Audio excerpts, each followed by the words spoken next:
दोस्तों स्टडी 91 की YouTube channel में आप सभी का बहुत बहुत स्वागत है। दोस्तों आज आप सभी के समक्ष मैं लेकर हाजिर हूं अलंकार की स्पेशल क्लास। यहाँ दोस्तों और आज हमारा 39वां दिन है। देखिए मैंने आपसे पहले भी प्रॉमिस किया था कि दोस्तों ये सीरीज लगातार चलने वाली है, तो हिंदी में अगर आपने शुरुआत से लेक्चर नहीं अटेंड किया तो जाके कर लीजिए, क्योंकि आज तो अलंकार पढ़, इसके पहले बहुत सारे हिंदी के अलग अलग टॉपिक पर हम लोग चर्चा कर चुके हैं। तो चलिए देखते हैं कि आज कौन कौन से इंपॉर्टेंट सवाल है जो आपके सामने प्रस्तुत होने वाले हैं और आप उसका किस प्रकार से जवाब देने वाले हैं, जरा ये देखते हैं। ठीक है, याद रखिएगा स्टडी 91 के प्लेटफॉर्म से अब किताबें भी आ चुकी हैं और किताब के अलावा दोस्तों नए कारनामे कौन से, तो हमारा फाउंडेशन बैच आ रहा है दोस्तों हर एक विषय के लिए, हिस्ट्री, ज्योग्राफी, पॉलिटिक्स, साइंस, हर एक विषय के लिए दोस्तों फाउंडेशन बैच आ रहा है, जिसके बारे में इंक्वायरी आप यहां से कर सकते हैं। नंबर दिया गया, इस पर कॉल करके आप इंक्वायरी कर सकते हैं। चलिए शुरुआत करते हैं। बड़े इत्मीनान से दोस्तों आपको ये चैप्टर पढ़ना है, क्योंकि बहुत डिफिकल्ट चैप्टर है। अगर थोड़ा सा भी आपने तेजी में काम किया तो बहुत सारे सवाल भी आपके गलत हो सकते हैं। तो चलिए शुरू किया जाए और देखा जाए कि कौन कौन सा सवाल यहां पर दिया जा रहा है। पहला सवाल दिया दोस्तों कि भाषा में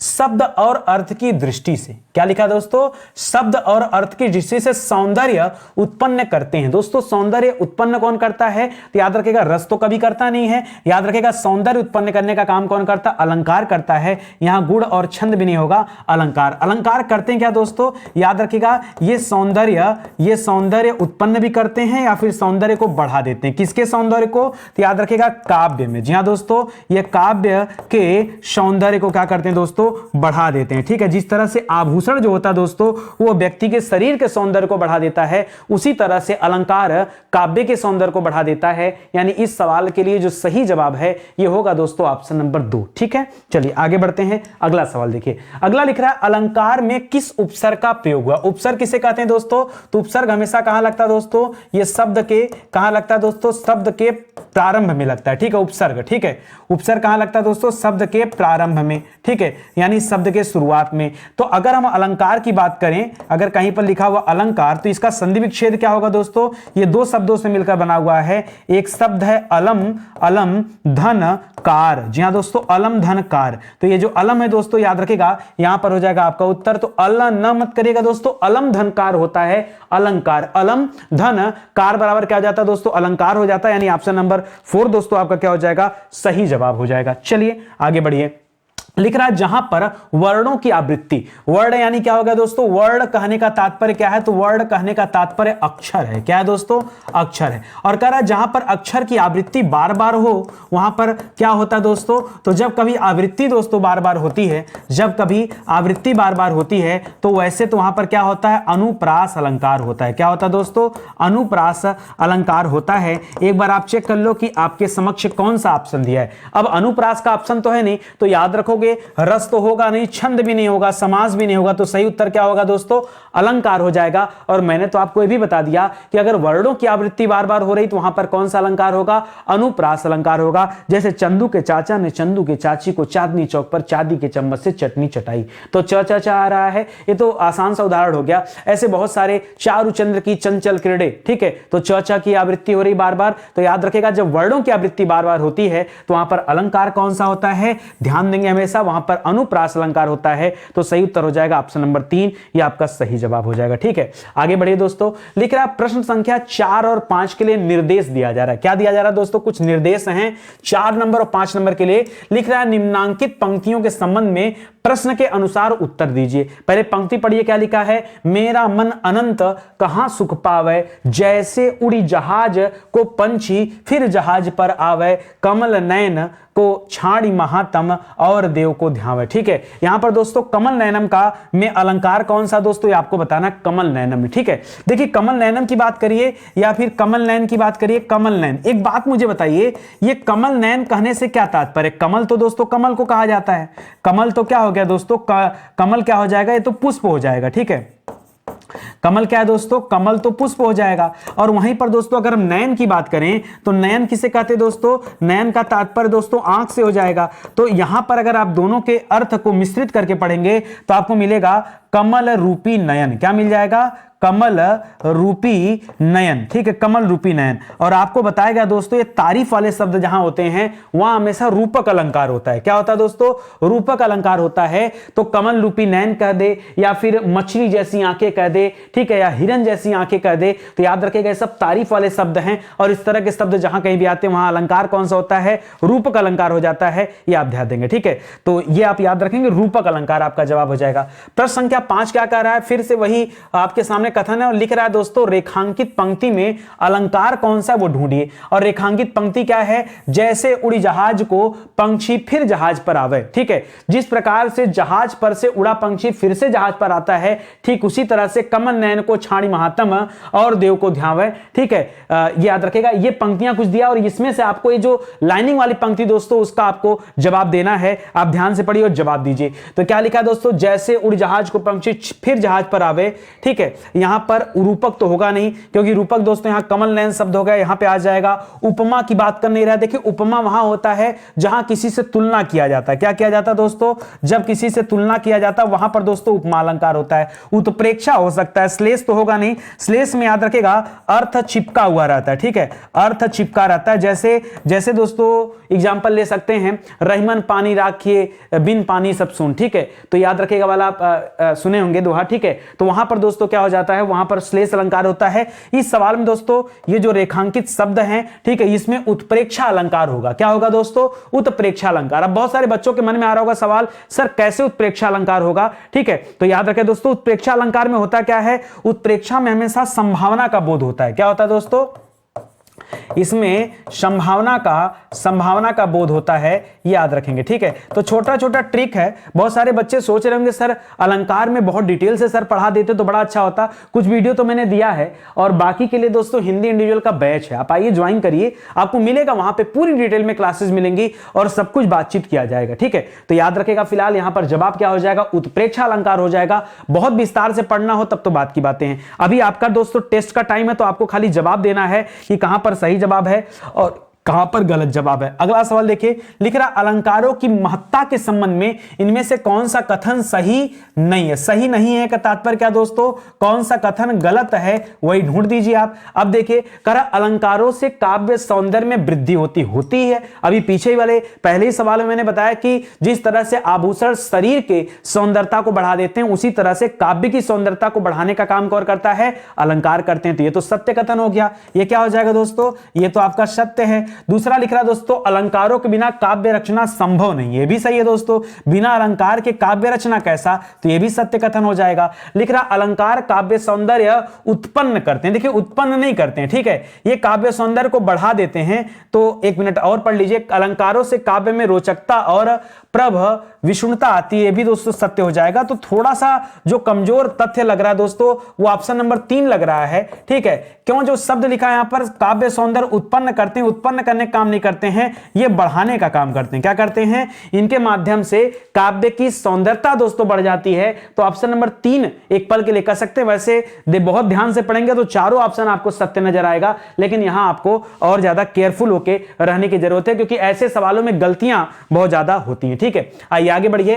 निम्नलिखित में से कौन सा अलंकार का भेद नहीं है? अलंकार दोस्तों कितने प्रकार के होते हैं? तो अलंकार 3 प्रकार के होते हैं। एक होता है शब्दालंकार जो शब्द के माध्यम से शब्दालंकार जो शब्द के माध्यम से क्या करे? याद रखेगा काव्य की शोभा बढ़ा दे। दूसरा होता है अर्थालंकार जो अर्थ के माध्यम से काव्य की शोभा बढ़ा दे। और तीसरा होता है दोस्तों उभयालंकार। क्या होता है दोस्तों? उभयालंकार, ठीक है, उभयालंकार होता है, ठीक है। तो ये तो कॉमन होता है दोनों में, ठीक है। तो यहां पर दोस्तों क्या अलग दे दिया है? छंदालंकार जैसा कोई चीज नहीं होता है और ये अलंकार का भेद नहीं है। बाकी तो 3 ऑप्शन है भेद, ठीक है। तो कौन सा नहीं है यही सवाल आपसे पूछा था, तो ऑप्शन नंबर 2 आप ध्यान दीजिएगा, ये अलंकार का भेद नहीं है। चलिए आगे बढ़ते हैं। अगला देखिए, लिख रहा अर्थालंकार की संख्या कितनी है? अर्थालंकार की अगर आप बहुत विस्तार से बात करेंगे दोस्तों शायद कम बच्चों को पता हो, लेकिन अर्थालंकार के कुल 45 भेद हैं। जी हां दोस्तों, कुल 45 भेद हैं। वैसे मैंने भी आपको करीब 30-35 भेद पढ़ाए हैं क्लास में, ठीक है।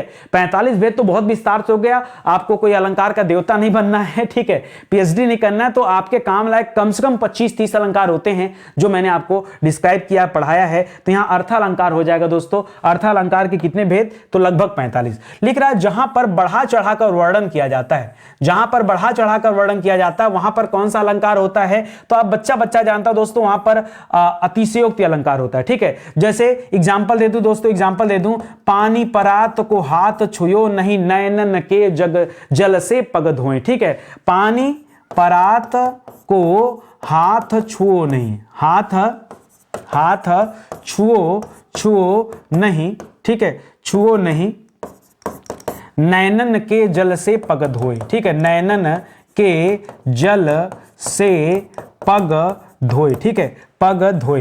ये भगवान श्री कृष्ण की बात कर रहा है। जब भगवान श्री कृष्ण से मिलने के लिए पहली बार सुदामा जी कहां पहुंचे? उनके राजमहल पहुंचे, तो उनकी फटी पुरानी हालत को देख करके कृष्ण भगवान के नेत्र से आंसू आ गए। उसी को लिख रहा है कि इतना ज्यादा आंसू गिरे कि पानी परात को हाथ छुओ नहीं, पानी की परात को हाथ से नहीं छुआ, उनके सुदामा के पैरों को परात में रखकर उनके आंख से जो नयन से जो अश्रु बह रहे थे, जो आंस गिर रहे थे, उसी से उनका पैर धुल दिए। तो अतिशयोक्ति अलंकार है, बढ़ा चढ़ाकर बातों को प्रस्तुत किया जा रहा है। तो अलंकार कौन सा हो जाएगा दोस्तों? अतिशयोक्ति हो जाएगा। मतलब ऑप्शन नंबर 2 यहां पर दोस्तों सही जवाब हो जाएगा। ठीक है, चलिए आगे बढ़िए। लिख रहा है संदेशनि मधुवन कूप भरे। ठीक है, संदेशनि का मतलब क्या है? संदेश बोले तो मैसेज। ठीक है, मधुवन का मतलब क्या है? मधुवन दोस्तों यहां याद रखेगा वृंदावन में या फिर मथुरा जो है दोस्तों, उस लोकेशन की बात कर रहा मधुवन। कूप माने क्या हो जाता है दोस्तों? कुआं। यानी याद रखेगा, आपने उद्धव का नाम सुना होगा। उद्धव, ये चित्र कर रहा हूं, उद्धव जो है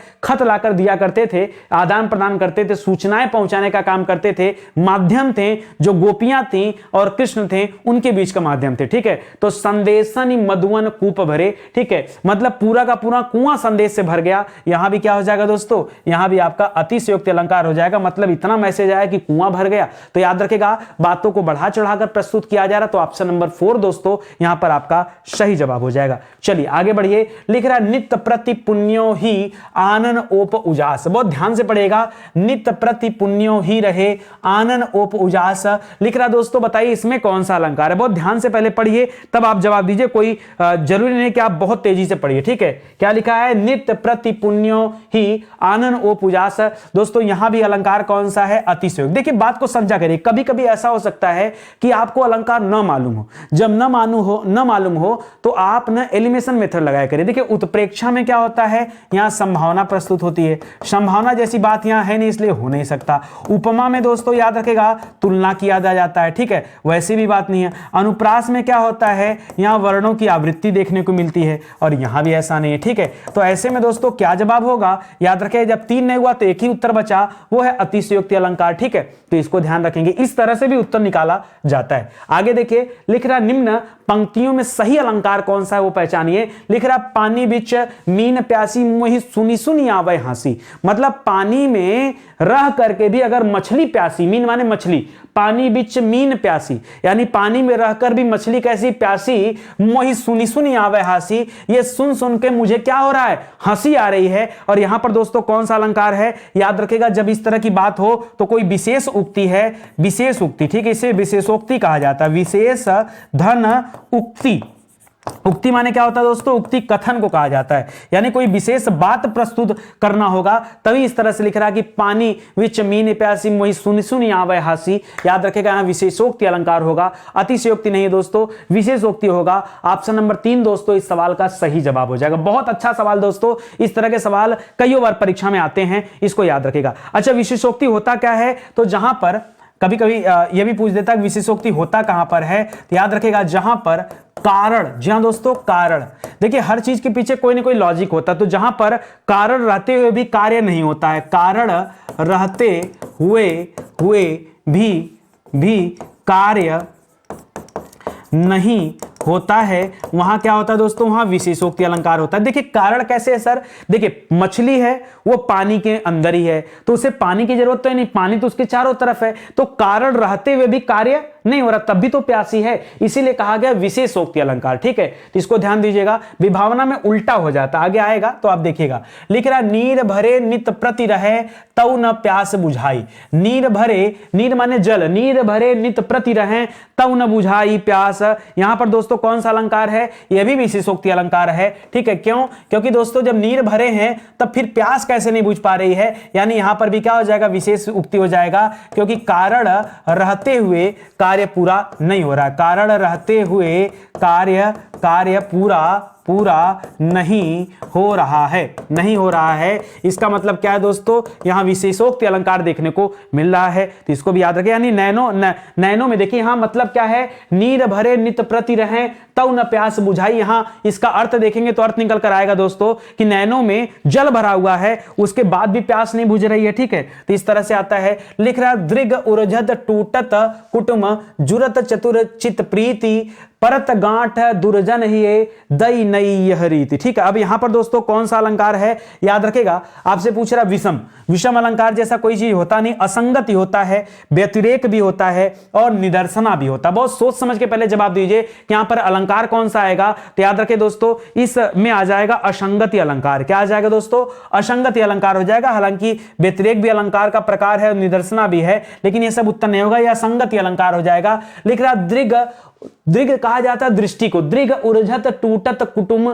जुरत चतुर चित प्रीति परत गांठ दुर्जन ही दई नई यह रीति। इसका मतलब क्या होता है, इस दोहे में दोस्तों दृग का वैसे तात्पर्य देखेंगे तो दृष्टि होता है, लेकिन यहां दृग को दोस्तों कारण माना गया है। क्या माना गया है, दृग को किस मामले में प्रस्तुत किया गया, कारण बताया गया है, ठीक है। इसी तरह से टूटता कुटुम को दोस्तों कार्य कहा गया है, कुटुंब को क्या कहा गया, कार्य। बड़ा फेमस दोहा है दोस्तों और यहां से बहुत सारे सवाल भी बनते हैं, ठीक है, तो इसको याद रखेगा। उसी तरह से लिख रहा है चतुर चीत प्रीति, चतुर चीत प्रीति में दोस्तों ये भी कारण कहा गया है। और ये जो दुर्जन के हृदय में, दुर्जन मतलब किसे कहा जाता है, जो सज्जन न हो, दुर्जन यानी जो जिसके मन में हमेशा क्या हो, गलत भावना हो, दुर्जन परत गांठ दुर्जन ही। गांठ कहां पड़ता है, दुर्जनों के बीच में गांठ पड़ता है, सज्जनों के बीच में गांठ नहीं पड़ता। फिलहाल तो आपको याद रखना है असंगति अलंकार दोस्तों यहां पर आएगा। क्यों, क्योंकि कारण और कार्य में संगति कोई नजर नहीं आ रहा, ऊपर की लाइन अलग है, नीचे की लाइन अलग है, ठीक है, इसलिए असंगति अलंकार होगा, ठीक है।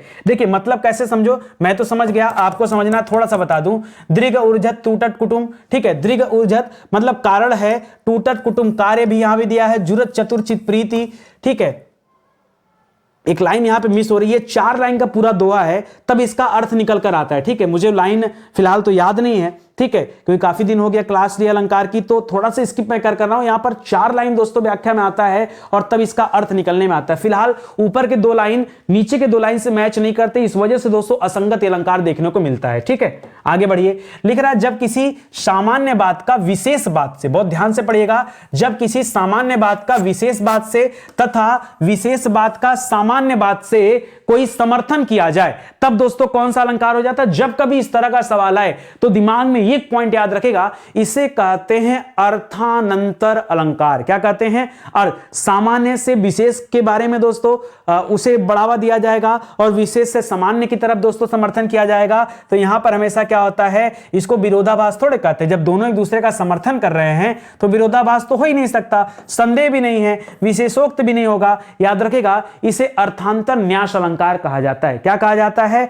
अर्थांतर न्यास अलंकार कहा जाता है। ध्यान दीजिएगा दोस्तों, स्टडी 91 के प्लेटफॉर्म से हिंदी इंडिविजुअल का बैच भी आ चुका, आप चाहें तो डिटेल से आके पढ़ सकते हैं। देखिए यहां पर तो हम प्रैक्टिस करा रहे हैं और प्रैक्टिस में बहुत ज्यादा चीजें नहीं दी जाती आपको, ठीक है। प्रैक्टिस में आप अपने आप को चेक करिए कि भाई हमारी कितनी तैयारी हुई है, ठीक है, ये तो चेक करना आपका फर्ज बनता है, तो उसे आप चेक करिए। यहां पर दोस्तों हम तो विस्तार से आपको क्लास दे रहे हैं ताकि आपको चीजें समझ में आ जाए, ठीक है। चलिए आगे बढ़ते हैं दोस्तों, अगला सवाल देखिए, बहुत ध्यान से पढ़िएगा।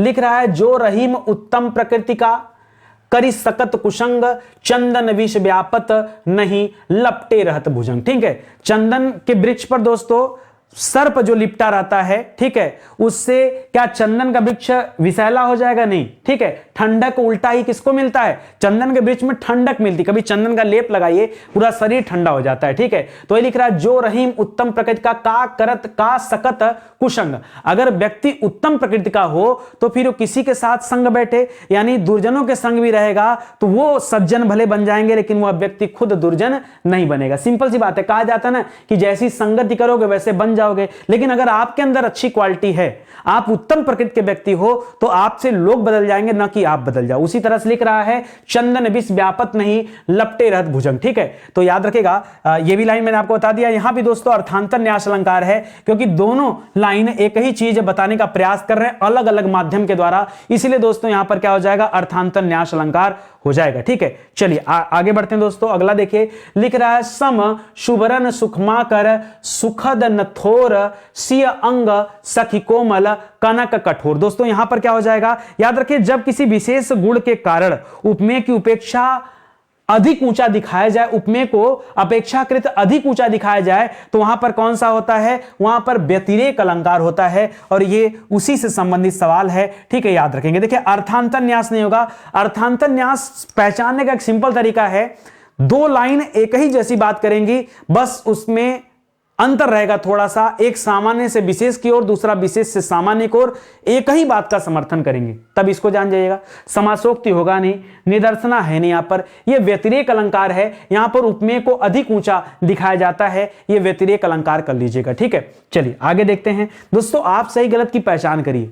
अगर आप कहेंगे, वैसे मैंने पीछे भी कई सारे वीडियो बनाए अलंकार पे, जिसमें केवल और केवल मैंने काव्य की लाइनों को ही डिस्क्राइब करने का काम किया है, ठीक है। तो आप चाहें तो वाला सेक्शन भी देख सकते हैं। लिख रहा है रघुवर जस प्रताप के आगे चंद मंद रवि तापहि त्यागे। रवि मतलब सूर्य, सूर्य ने अपने प्रताप को त्याग दिया। ऐसा हो सकता है क्या, ऐसा हो सकता है जब उपमेय को अधिक ऊंचा दिखाया जाए, व्यतिरेक अलंकार में ऐसा हो सकता है। लिख रहा है रघुवर जस प्रताप के आगे, रघुवर के जस यानी उनके यश के आगे, ठीक है, चंद मंद, चंद्रमा भी धीमा हो गया, रवि तापहि त्यागे, और रवि ने अपने ताप को, टेंपरेचर को, ऊर्जा उष्मा को भी त्याग दिया, ठीक है। इतना ज्यादा उनका जस था, ठीक है, रघुवर का। ये तो व्यतिरेक अलंकार में ही हो सकता है, तो इसे याद रखेंगे। ऑप्शन नंबर 4 दोस्तों सही हो जाएगा, ठीक है।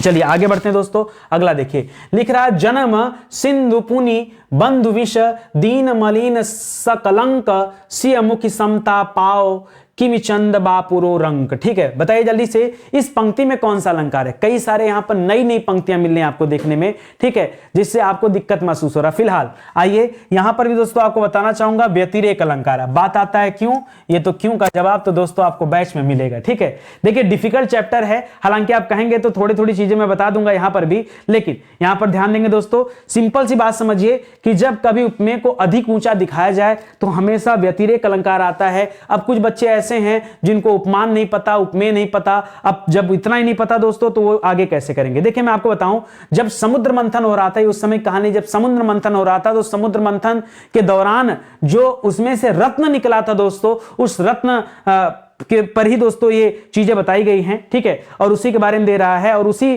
के दौरान दोस्तों चंद्रमा के बारे में कहा जा रहा है कि खारे समुद्र में इसका जन्म हुआ। जन्म सिंधु पुनि बंधु विष, ठीक है, तो याद रखेगा उसके दौरान दोस्तों चंद्रमा का जन्म हुआ, ठीक है, और विष इसका भाई है, ठीक है, यही लिख रहा बंधु विष, ठीक है, बंधु विष, ये सिंधु माने समुद्र होता है, ठीक है। जन्म सिंधु पुनि बंधु विष, विष इसका भाई है।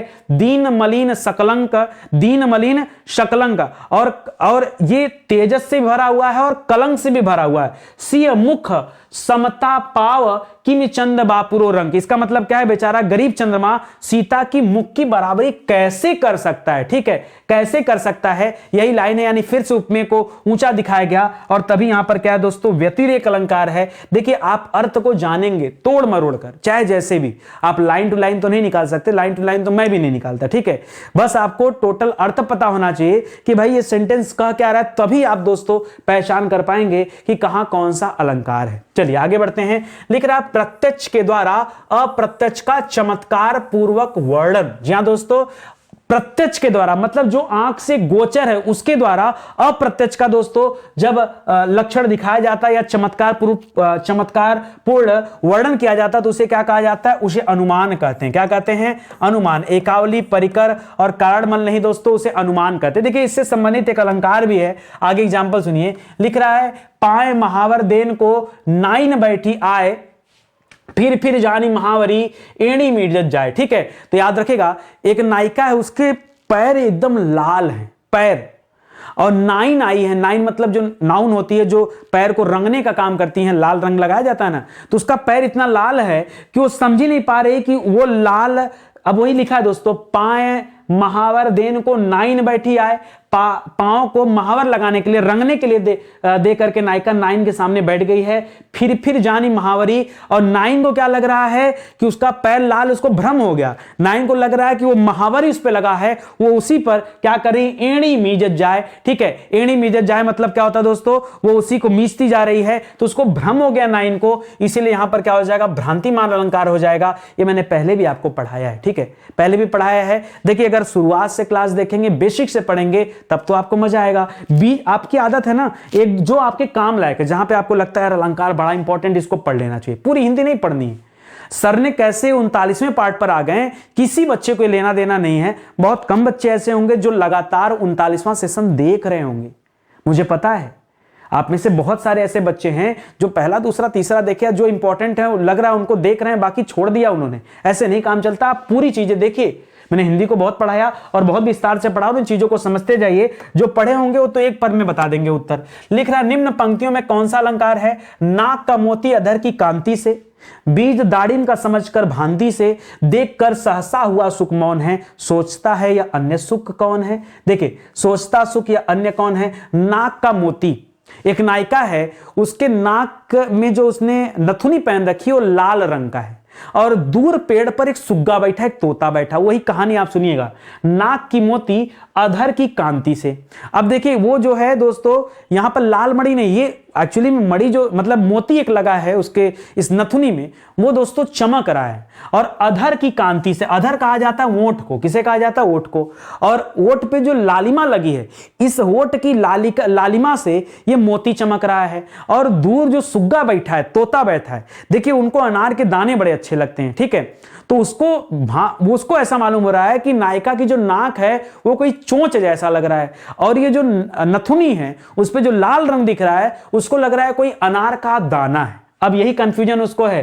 नाक का मोती अधर की कांति से चमक रहा है, बीज दाड़िम का, दाड़िम मतलब अनार, बीज दाड़िम का समझकर भ्रांति से। अब वो जो सामने सुग्गा बैठा उसको भ्रम हो गया, देखकर यह सहसा हुआ सुख मौन है। ये देखकर वो सुख क्या है, यानी तोता मौन है ये, और किस लिए मौन है, सोचता है दूसरा सुग्गा कौन है, ठीक है।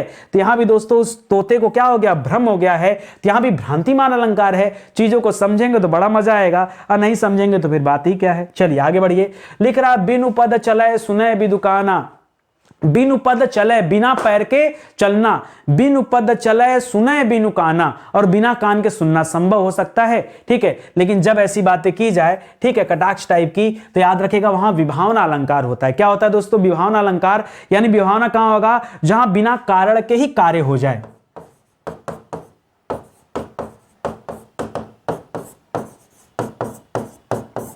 जहां बिना कारण ही कार्य हो जाए, ठीक है, वहां क्या होता है दोस्तों, वहां विभावना अलंकार होता है। यानी जहां कारण की जरूरत नहीं है, बिनु पग चले, बिना पैर कोई चल सकता है, नहीं, कारण नहीं है फिर भी कार्य हो रहा, चल रहा है। बिनु पग चले सुने बिनु काना, बिना कान के सुनना, तो वहां क्या हो जाएगा, अलंकार कौन सा, याद रखेगा विभावना अलंकार हो जाएगा, ये ध्यान रखेंगे। चलिए आगे बढ़िए। लिख रहा है, जहां कारण के बिना कार्य की उत्पत्ति हो, बता चुका हूं दोस्तों, वहां पर क्या होता है, विभावना अलंकार होता है। लिख रहा है, जहां किसी वस्तु का लोक सीमा से इतना बढ़ चढ़ कर वर्णन किया जाए कि वो संभव की सीमा तक क्या हो जाए दोस्तों, पहुंच जाए। देखिए बात को समझिएगा, अगर वह असंभव की सीमा तक पहुंचे है, अगर वो संभव की सीमा तक है, अगर वह संभव की सीमा तक हो, तब उसे क्या कहते हैं, तब उसे अतिशयोक्ति कहते हैं कि थोड़ा संभव हो सकता है। लेकिन जब वह असंभव की सीमा तक हो, असंभव की सीमा तक हो, तब उसे क्या कहते हैं, तब उसे कहते हैं अत्युक्ति अलंकार। क्या होता है कि बहुत ज्यादा हो गया, बस करो औकात में, ठीक है। तो अतिशयोक्ति और अत्युक्ति में बहुत बड़ा अंतर है, मैंने लिख दिया एक अक्षर का, संभव और असंभव। संभव की सीमा तक है तो अतिशयोक्ति हो जाएगा, और असंभव की सीमा तक है तो अत्युक्ति हो जाएगा। बस यही जान लीजिए। जितने बच्चे इस पॉइंट को समझ गए, उन्होंने चीज को समझ गया, अन्यथा फिर गलत है। हमेशा पढ़ते रहोगे, 10 बार किताब लेके पलटोगे, आपको इसका जवाब नहीं मिलेगा। मैंने आपको एक लाइन में इसका जवाब दे दिया, ठीक है। आगे बढ़िए, लिख रहा अंबर पन घट में डुबो रही तारा घट उषा नागरी। वाह भाई वाह। यहां पर अलंकार कौन सा है, याद रखेगा रूपक अलंकार है। कहां यमक के चक्कर में हो। यमक अलंकार कब होता है, जब एक जैसे शब्द प्रयुक्त हो और उनके अर्थ अलग अलग हो जाए। काली घटा का घमंड घटा, घटा घटा, एक घटा बादल कहा गया, दूसरा घटा घटने को कहा गया, तब वहां पर होता नहीं। शब्द एक ही जैसे हो लेकिन अर्थ अलग अलग हो जाए, जैसे कनक कनक शोकुनी मादकता दिखा, वहां पर दोस्तों क्या हो जाता है, यमक अलंकार, ठीक है। उपमा होगा नहीं, तुलना हो नहीं रहा है, संभावना व्यक्त नहीं हो रही, इसलिए उत्प्रेक्षा भी नहीं होगा। सही जवाब क्या हो जाएगा दोस्तों, रूपक अलंकार आपका दोस्तों राइट आंसर हो जाएगा, इसे याद रखेंगे। लिख रहा बसंत में नाचा बहुत मेरा मन मयूर। रेखांकित अंश में कौन सा अलंकार है, बहुत ध्यान से पढ़िए दोस्तों और उसके बाद बताइए। बसंत में नाचा बहुत मेरा मन मयूर, ठीक है। देखिए यहां पर क्या हो जाएगा, यहां भी रूपक अलंकार। जहां कहीं तारीफ वाली बात आ जाए, आंख मूंद कर क्या बताइएगा, रूपक अलंकार, ठीक है। लिख रहा उपमेय पर उपमान का अभेद आरोप होने पर दोस्तों कौन सा अलंकार होता है। जब उपमेय पर उपमान का अभेद आरोप किया जाता तभी तो रूपक अलंकार होता है। सीधे सीधे अपने शब्दों में बताऊं दोस्तों, तारीफ याद रखो, ठीक है।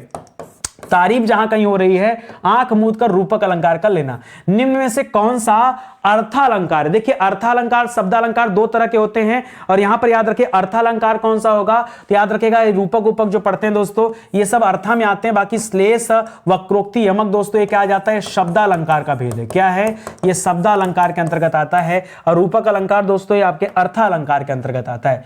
उदित उदय गिरिमंच पर रघुअल बाल पतंगा, बिकसे संत सरोज सब, हर्षे लोचन भृंग, ठीक है। भृंगा, भृंगा या भृंग होना चाहिए। यहां पर दोस्तों कौन सा हो जाएगा, यहां भी दोस्तों रूपक अलंकार है। आप जरा चेक करिए कि क्यों रूपक अलंकार है। देखिए मैं फिर से कह रहा हूं, मैंने इसका काव्य वाला सेशन पहले भी पढ़ा दिया हूं, आपने नहीं देखा तो एक बार चेक कर लीजिए, देख लीजिए, क्योंकि उसके बिना आपकी तैयारी शायद अधूरी रह जाए। इस चीज को आप जानिएगा, ठीक है। तो चलिए आज का सेशन फिलहाल यहीं समाप्त होता है दोस्तों। हिंदी में बहुत सारे विषय आपको पूरी तरह से यूट्यूब पर पढ़ा दिए गए, उन्हीं का हैंड रिटन नोट्स है। अब तो किताबें भी आ गई हैं मेरे पास, यहाँ किताब मौजूद नहीं, वरना मैं आपको दिखा देता। किताब भी दोस्तों हमारे प्लेटफॉर्म से आ गई है।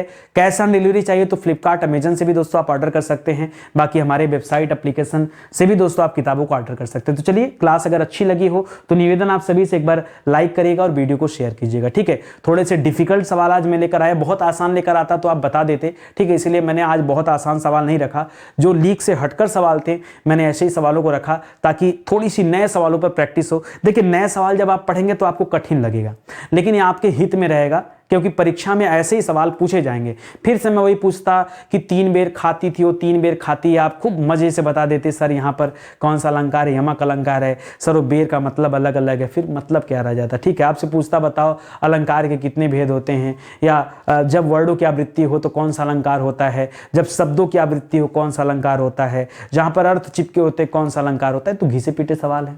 इस तरह का सवाल पढ़ना हो तो स्टडी 91 पर मेरे पुराने वीडियो जब अवेलेबल उस वीडियो को देख लीजिए, ठीक है। यहाँ पे तो थोड़ा सा अपडेटेड क्लास मिलेगा और थोड़ा सा डिफिकल्ट चीजें भी मिलेंगी। 39वां लेक्चर आज हमारा है, पीछे के लेक्चर भी आप जाके देखिए। हर एक चैप्टर से दोस्तों अच्छे अच्छे सवालों का कलेक्शन आपको दिया गया है ताकि अच्छे से आपकी तैयारी हो जाए। चलिए मिलते हैं दोस्तों अगले लेक्चर में, तब तक के लिए धन्यवाद। जय हिंद, जय Bharat, thank you so much.